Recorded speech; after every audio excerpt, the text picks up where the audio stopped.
Na prvi pogled imate uzvišenje. Proteklih dana Semir Osmanagić je uz pomoć bosanskih i srpskih medija intenzivirao kampanju obmanjivanja naroda.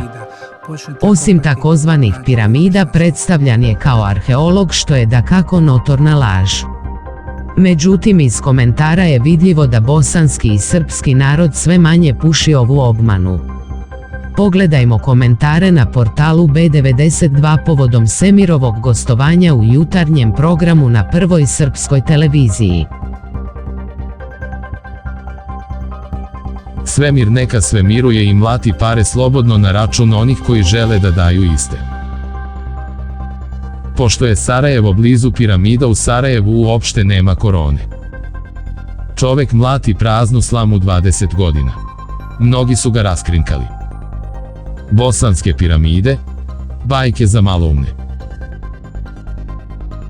Vanbračni sin vidovite Zorke i Indijane Jonesa. Šarlatan.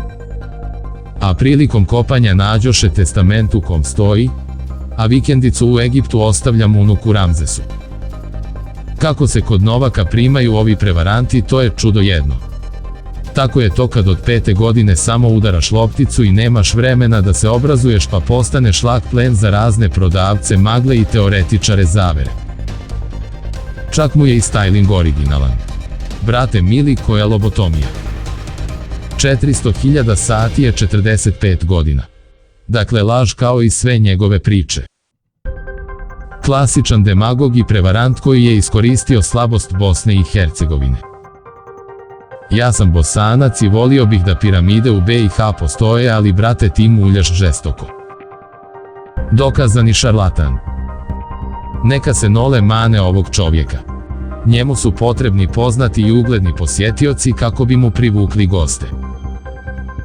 Još jedan veliki šarlatan. U te budalaštine može nole da poveruje, razumni ljudi ne.